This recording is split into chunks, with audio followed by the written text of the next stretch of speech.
Alright, kumusta kaibigan? Gusto bang matulog sa farming mo dito sa larong Walk Online Mobile? Pero natatakot ka dahil pagkising mo is red name ka na naman and maglilinis ka na naman. Panoorin mo to pal na to. Hindi, joke lang. Ako yan, pre. Dahil wala akong magawa, dinadapan ko yung sarili ko. O, tignan nyo ha. Okay, as long as magka-merit ako, tatanggalin niya yung pet and then mag-AFK ako. So ano nga ba yung app na to? Kung gusto mo malaman, syempre panoorin mo tong buong video ko. Pero bago ang lahat, syempre don't forget to like and share this video sa mga tropa natin dyan. And kung hindi pa kayo nakasubscribe and follow sa akin, baka naman. Okay, so unang requirements ng app na to is kailangan is Android 11 ka pataas. Kung Android 10 ka pababa, lumayas ka na dito. Hindi, joke lang. Siyempre may app din para sa inyo. Pero sa video na to is mga tropa ko is Android 11. Okay, so kung ganun yung phone nyo, i-download nyo lang ang application na to. Parang ang image clicker or auto image clicker. So hanapin nyo yan and install nyo yan. Alright. So open na natin yung application and then kung gusto nyo magbasa, sige magbasa kayo. Pero ang susunod na gagawin dyan is mag-sign in kayo using your Gmail.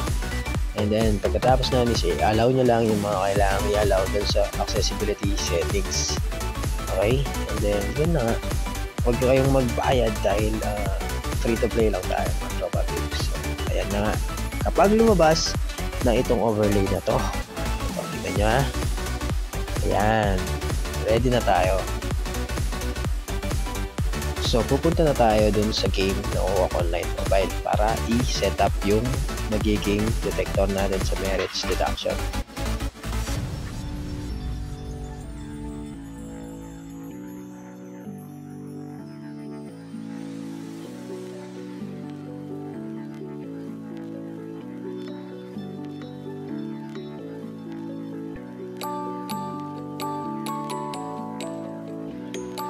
Siyempre, kailangan din natin lagyan ng auto clicker to para mapakita ko sa inyo na kahit naka-play yung clickers natin is gumagana itong app na to.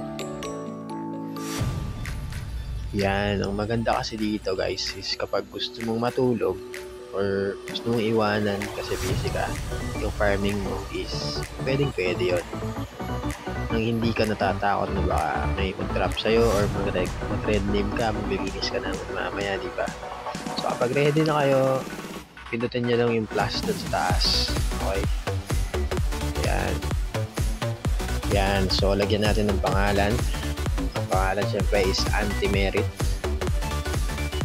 Ayan. Tapos save nyo lang. Pagkatapos nyan, i-click nyo yung circle na red para mag-start na tayo sa pag-setup. And then yung text search.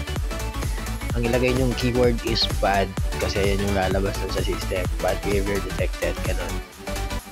Yan, tapos save nyo lang and then click nyo yung pet, pangtanggal ng pet, and then click nyo rin yung picture mode na game. Yan, so sunod-sunod dyan, tapos stop. And then pagkatapos nyan, okay na, na-save nyo na yung setup nyo. Kung ano yung gagawin niya kapag na-detect nyo yung merits deduction sa system. Okay, so automatic na magte-trigger yon kapag ganun, kapag na-detect niya yung system. So subukan natin guys, ito na nga. So ang kailangan mo lang is i-play yung yellow play, and then ito na nga, i-play natin yung auto clicker para sa farming. And tignan nyo, dadapan ko yung sarili ko. Ayan, so hintay lang natin lumabas sa system yung minus merit. Ayan, so lumabas dun sa system yung bad behavior detected. So madidetect ng app yan, yung salitang bad. So tatanggalin yung pet and then magpipicture mode siya. Okay, so gets nyo ba? Ulitin natin siya guys.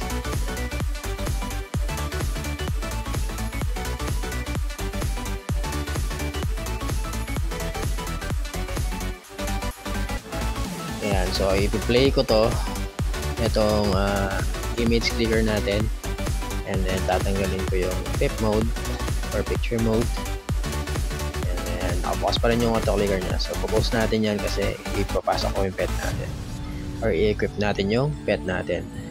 and then play ulit yung clicker, and then i-drop natin ulit yung mobs sa kanya. Okay, so tingnan nyo yung mangyayari.